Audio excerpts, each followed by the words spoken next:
Hello बच्चों, welcome back. Mathematics के important findings के इस लेक्चर में आप लोगों का स्वागत है, जहां हम लोग 10th की एक इंपॉर्टेंट सी फार्मूला यानी सेक्शन फार्मूला को स्टडी करेंगे और जानेंगे कि इसको खोजा कैसे गया और इसकी क्या इंपॉर्टेंस है हमारी 11th ग्रेड के अंदर। क्योंकि 11th ग्रेड के अंदर बच्चे जनरली सेंटर ऑफ मास का जो फार्मूला होता है, जिसको बहुत ही स्टाइल से लिखा जाता है summation of M I X I divide by summation of M I, ठीक है, इसको याद करते हैं और ये सोचते हैं कि ये बहुत ही खतरनाक सा फार्मूला है, ठीक है। और integration of X D M divided by integration of D M, ये भी आपका सेंटर ऑफ मास का ही फॉर्मूला है। जब इस चीज को वो देखते हैं तो इनसे वो कनेक्ट नहीं कर पाते हैं, और कनेक्ट नहीं करते हैं तो आगे चल के उनको ये फॉर्मूलाज याद ही करने होते हैं। और सेंटर ऑफ मास जैसा एक बहुत ही प्यारा सा कॉन्सेप्ट हमारे लिए मात्र एक फॉर्मूले का कॉन्सेप्ट बन के रह जाता है कि हाँ यार, फॉर्मूला पता होगा तो हम ऐसा कर लेंगे। उसके लिए हम लोग स्टेटमेंट्स बनाने लगते हैं कि ऐसा ऐसा नाम याद कर लो तो इसका सेंटर ऑफ मास यहाँ होगा, इसका सेंटर ऑफ मास यहाँ होगा, इसका सेंटर ऑफ मास यहाँ होगा।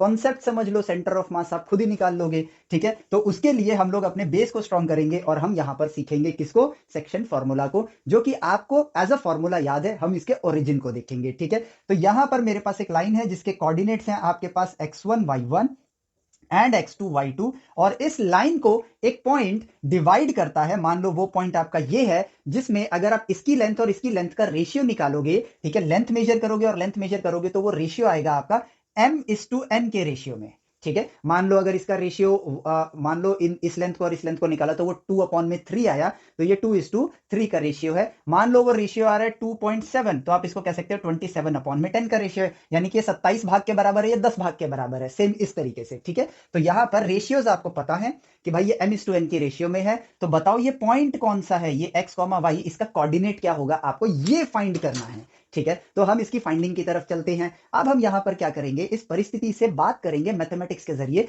जो भाषा हमें आती है। हमें पता है हमें निकालना क्या है, हमें ये x और y निकालना है, ठीक है। तो उसके लिए हमने कहा कि यार हमने एक चीज देखी थी कि ये क्या है, एक फ्रेम ऑफ रेफरेंस है, और फ्रेम ऑफ रेफरेंस में आप ट्राइंगल यानी कि ज्योमेट्रिक फिगर्स को बड़े ही आसानी से बना सकते हो। और ऐसे ज्योमेट्रिक फिगर्स जो आपके एक्स और वाई एक्सिस के पैरेलल हैं, ये हमारे फ्रेम ऑफ रेफरेंस में किसी भी काम को बहुत ही आसान बना देते हैं और हमारे लिए कैलकुलेशन को बहुत आसान कर देते हैं। क्यों? क्योंकि उस केस में अगर एक्स के पैरेलल कोई लाइन होगी तो उसकी लेंथ निकालना आसान है, वाई के पैरेलल कोई लाइन होगी तो उसमें लेंथ निकालना आसान है। सिंपल एडिशन सब्ट्रैक्शन में सारा मामला सिमट जाता है, ठीक है। तो हमने क्या किया, यहां पर अगेन एक ट्राइंगल बना दिया, ये लेंथ ले ली और ये लेंथ ले ली। ये लाइन x के पैरेलल है, ये लाइन y के पैरेलल है, ठीक है। सो इस पॉइंट का कोऑर्डिनेट क्या हो जाएगा, आपको भी पता है, x2 coordinate and y1 coordinate. So this is x2, y1।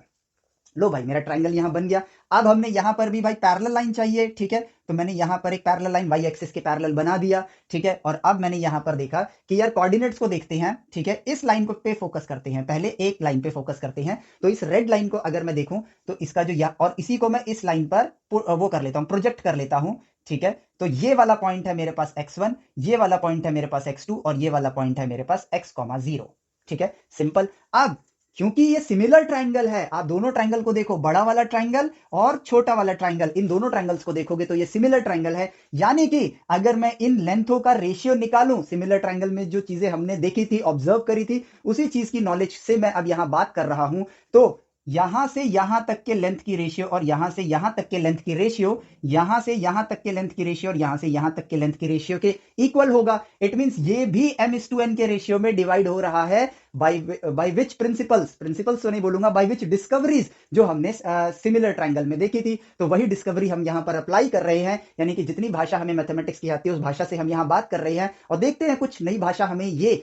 देता है या नहीं देता है। तो हमने कहा भाई ये और ये m:n की रेशियो में है, तो यहां से यहां तक की लेंथ निकालो जो होगा x माइनस x1, तो x माइनस x1, ठीक है। और यहां से यहां तक की लेंथ निकालो जो होगा x2 माइनस x, तो ये आया x2 माइनस x। और इन दोनों लेंथ को अगर मैं डिवाइड करता हूं, ठीक है, जो कि मैंने कर दिया, तो उसका रेशियो क्या आएगा, m:n आएगा।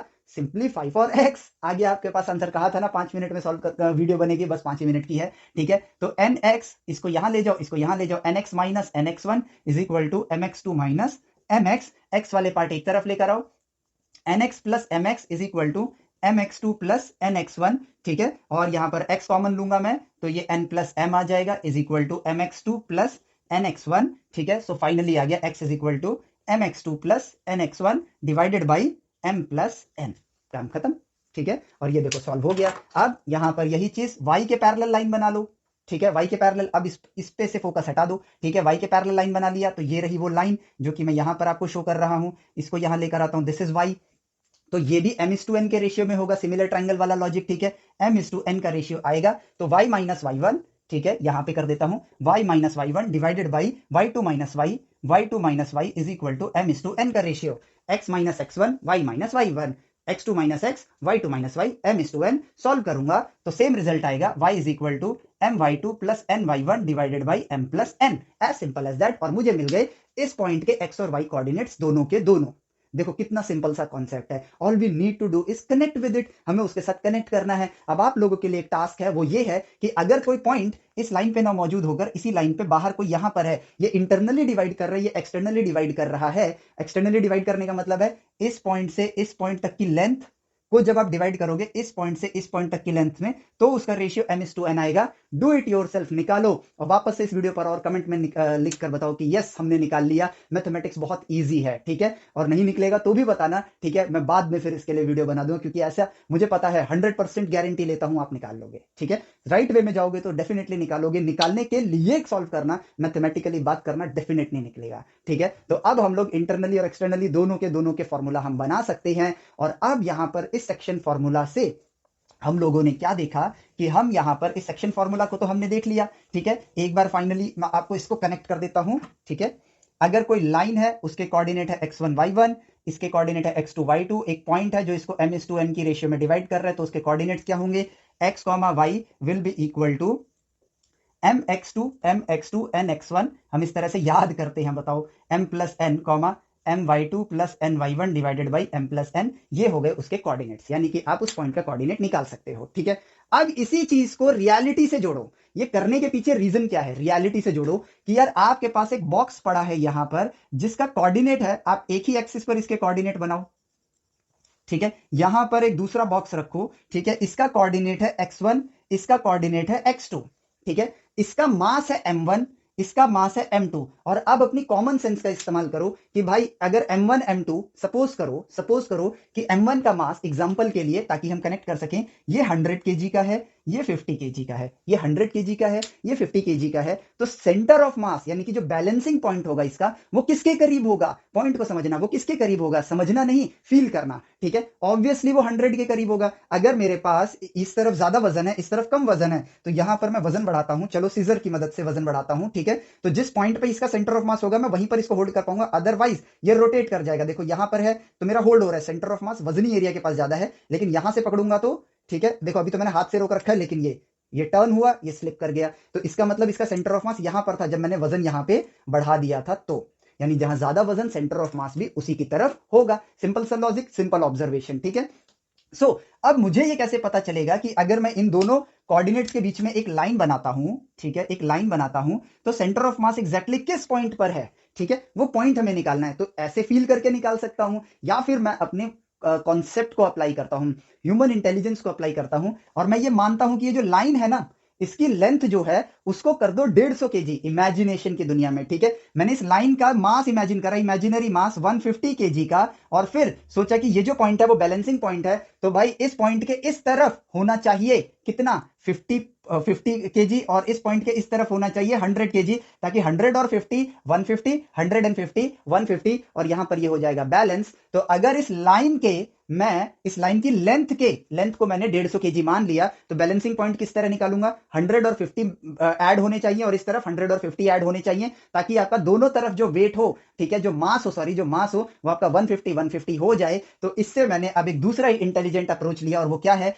कि इस लेंथ के, जो ये लेंथ है, इसके 150 बराबर टुकड़े कर दिए, 150 बराबर टुकड़े कर दिया, यानी इस लेंथ को मैंने 150 से डिवाइड कर दिया, और उस 150 का एक टुकड़ा 1 केजी को रिप्रेजेंट कर रहा है। तो इधर मैंने 50 टुकड़े लिए और इधर मैंने 100 टुकड़े लिए, तो ये रेशियो बन गया 50:100 का। अब ये 100 क्या है, इसका मास है, 50 क्या है, इसका मास है। तो अब इसको 50 और 100 से रिप्लेस कर दो, यानी कि 100 इधर है लेकिन रेशियो में इस साइड आ जाएगा, 50 इधर है रेशियो में इस साइड आ जाएगा। तो इस 50 और 100 को हटा के, ठीक है, इस 100 को भी हटाता हूं, इस 100 को भी हटाता हूं, तो सेंटर ऑफ मास ऐसी जगह पर होगा, सेंटर ऑफ मास आपका ऐसी जगह पर होगा जहां पर जब आप उस लेंथ का रेशियो निकालोगे तो वो कुछ इस तरह से आएगा, m2:m1।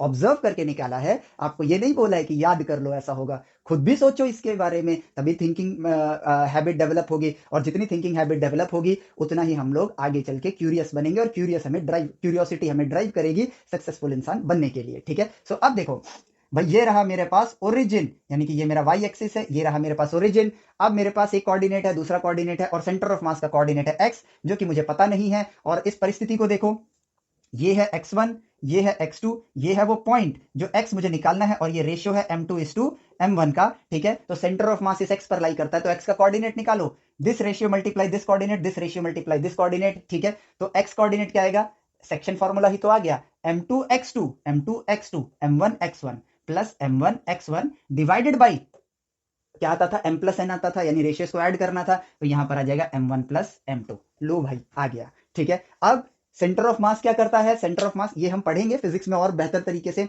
बेहतर क्या यही है कॉन्सेप्ट। ठीक है, एक बार और वहां पे रिवाइज कर लेंगे सेंटर ऑफ मास को, बस और डिटेल में हम लोग समझेंगे, फील करेंगे थोड़े प्रैक्टिकल एग्जांपल्स के साथ। ठीक है, तो यहां पर अब इन दोनों मासेस को हटा दो, इनका जो टोटल मास है इस कोऑर्डिनेट एक्सिस पर आप क्या करो, यहां पर एक मास ले आओ। ठीक है, जिसका मास है m1 प्लस m2 के बराबर, और उसका कोऑर्डिनेट ये x है, यानी इस कोऑर्डिनेट पे आप इन दोनों मास की जगह एक ऐसा मास रख सकते हो जो इन दोनों के टोटल के बराबर है, इन दोनों के टोटल के बराबर है, तो सेंटर ऑफ मास यही रिप्रेजेंट कर रहा है इसको। तो अब मैं कहता हूं कि यार इस कोऑर्डिनेट एक्सिस पर एक तीसरा मास भी है जिसका कोऑर्डिनेट है x3। ठीक है, तो आपको इन तीनों मासेस का सेंटर ऑफ मास निकालना है, तो आपने पहले दो का निकाला, वो यहां पर आ गया, अब इन दोनों का निकाल लो, वो जो सेंटर ऑफ मास होगा वो इन तीनों का सेंटर ऑफ मास होगा, एज सिंपल एज दैट। ठीक है, तो अब ये देखो हमने ढूंढ ही लिया है। अब हम एक काम करते हैं, इसका और इसका सेंटर ऑफ मास निकालते हैं, तो जब 2 से 3 पे जाते हैं तो हमारा रिजल्ट क्या निकल कर आता है। ठीक है, 2 वाला रिजल्ट मैं यहां लिख देता हूं एक बार, तो 2 वाले के लिए जो निकल कर है that is m1x1 plus m2x2 divided by m1 plus m2। ठीक है, जो रिजल्ट है देख लो, m1x1 m1x1 m2x2 m2x2 m1 plus m2।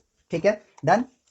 चलो, तो अब देखो भाई, यहां पर है मास जिसका कोऑर्डिनेट क्या है, इसका कोऑर्डिनेट है, जो इस कोऑर्डिनेट की वैल्यू निकल कर आएगी, इसको सॉल्व करोगे तो नंबर आएगा, वही नंबर इसका एक्स कोऑर्डिनेट है m1x1 m2x2 divided by m1 plus m2, ये x की वैल्यू है। ठीक है, और यहां पर मास कितना है, ये रहा। ठीक है, और यहां पर चलते हैं m3x3 पर, तो यहां पर जो मास है वो इतना है। दो बॉडीज का सेंटर ऑफ मास निकालने का तरीका हमें पता चल गया, मास मल्टीप्लाई उसका कोऑर्डिनेट, किससे निकाला, सेक्शन फॉर्मूला से, दूसरे वाले का मास मल्टीप्लाई उसका कोऑर्डिनेट, तो यहां पर जो मास है वो कितना है, m1 प्लस m2 मल्टीप्लाई इस मास का जो कोऑर्डिनेट है वो ये रहा, जो कि है m1x1 plus m2x2 divided by m1 plus m2। ठीक है, यानी कि जैसे m1x1 किया था, तो यहां का जो टोटल मास है मल्टीप्लाई उसका कोऑर्डिनेट, प्लस जो तीसरा मास है यानी कि m3, उसका कोऑर्डिनेट क्या है, x3 होल डिवाइडेड बाई, भाई अगर इसका मास m1 प्लस m2 है, इसका मास m3 है, तो इन दोनों को जो लाइन कनेक्ट कर रही है इनका सेंटर ऑफ मास, इसका रेशियो क्या होगा, m3:m1 प्लस m2।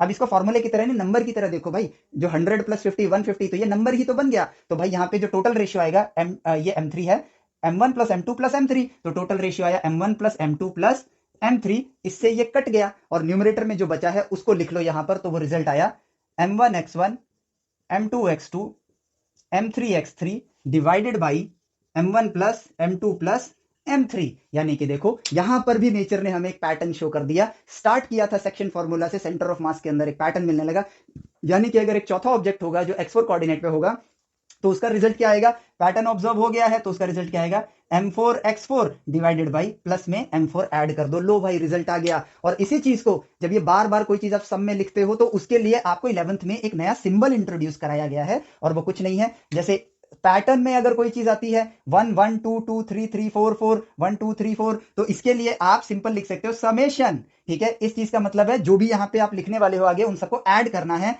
तो आपने लिखा MIXI, I is equal to 1 से लेकर n तक, अगर n ऑब्जेक्ट्स हैं तो उनका सेंटर ऑफ मास कैसे निकालोगे, ये हो गया numerator divided by summation of I is equal to 1 से लेकर n तक, और ये बन गया MI। तो इसका मतलब क्या है, I 1 से लेकर n तक है, यानी m1 plus m2 plus m3 plus m4 dot dot dot till mn, MIXI है यानी कि m1x1 plus m2x2 plus m3x3 plus m4x4 dot dot dot plus mnxn, काम खत्म। ये हो गया आपका सेंटर ऑफ मास का फॉर्मूला। और इसी को अब हम कैलकुलस से जब हम कनेक्ट करेंगे तो ये आएगा x dm का इंटीग्रेशन फ्रॉम यहां से लेकर यहां तक डिवाइडेड बाय इंटीग्रेशन dm। जब ये आएगा, जब आप सेंटर ऑफ मास से कनेक्ट करोगे, कंटिन्यूअस बॉडी के लिए निकालोगे, तो आपको ये चीजें पता होंगी, तभी तो आप कैलकुलस के साथ उसको कनेक्ट कर पाओगे। ठीक है, और जब इसी से कनेक्टेड नहीं हो, तो कैलकुलस से तो बिल्कुल कनेक्ट नहीं कर पाओगे, फॉर्मूला ही याद करना पड़ेगा और इन दी एंड टिप्स एंड ट्रिक्स के सहारे आप आगे बढ़ोगे और उसके जरिए राइट वे ऑफ एजुकेशन हमें कभी भी नहीं मिलेगी। ठीक है, सो इस लेक्चर के लिए ही इतना ही। प्लीज एक रिक्वेस्ट है, सब्सक्राइब करो, लोगों को एप्लीकेशन पर लेकर आओ। ठीक है, राइट वे ऑफ एजुकेशन की इस जर्नी में हमारे साथ जुड़ो और अपनी कंट्री को हम लोग आगे बढ़ाएंगे मिलजुल के। ठीक है, सो मिलते हैं आपसे नेक्स्ट लेक्चर में। Till then take care, bye bye, जय हिंद।